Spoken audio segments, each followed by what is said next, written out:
आज बनवायची पालक पनीरची भाजी. तर कालच आमच्या इथला बाजार झाला आणि दुसऱ्या दिवशी मी पालेभाज्या करून घेत असते, कारण पालेभाज्या लवकर खराब होतात त्यामुळे. तर पालक पनीरची भाजी बनवायची होती, तर घरच्या दुधाचं इथं पनीर बनवून घेतलेलं आहे मी. थोडंसंच झालं, पण पालकची भाजी केली की मुलींना पालक पनीरची आठवण येते त्यामुळे.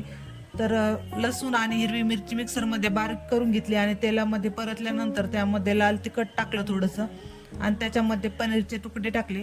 तर परतल्यानंतर त्याच्यामध्ये बारीक केलेला पालक टाकायचा आहे. मिक्सरमध्ये थोडंसं बारीक करून घेतलं मी. तर पाणी आपल्याप्रमाणे ॲड करायचं, पण पाणी जास्त टाकायचं नाही, त्यामुळे घट्टसरपणा येत नाही भाजीला. तर इथं थोडंसं पाणी टाकलेलं आहे मी.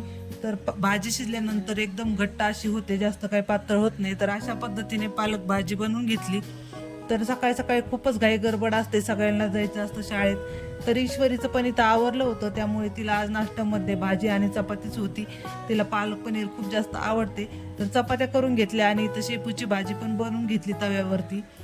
तर सगळ्यांचे डबे पण भरायचे होते, 9:15 वाजले होते इथं. तर डबे भरून घेतले सगळ्यांचे. आणि अगोदर ईश्वरीला शेपूची भाजी न्यायची होती, त्यामुळे ती केली. पण त्याच्यानंतर ती म्हणली मला पालकचीच भाजी खूप जास्त आवडली, त्यामुळे सगळ्यांना थोडी थोडी भाजी दिली, सुकी भाजी. आणि सगळ्यांचे डबे इथं भरून तयार झालेले आहे इथं शाळेत. तर तिचा क्लास असतो सकाळी सकाळी, त्यामुळे लवकर जाते थोडीशी ती. तर मार्केट पण सुरू झालेलं होतं, मी स्वयंपाक करते होते तेव्हाच. तर मी एक स्टॉक घेतला होता, कालच शोधून ठेवला होता. तर त्याच्यामध्ये चांगला प्रॉफिट झाला होता, 1-1.5 तासामध्येच तो बुक केला मी प्रॉफिट. आणि लगेच दुसऱ्या स्टॉकमध्ये एंट्री घेतलेली आहे, तर तो पण स्टॉक प्लस होता माझा.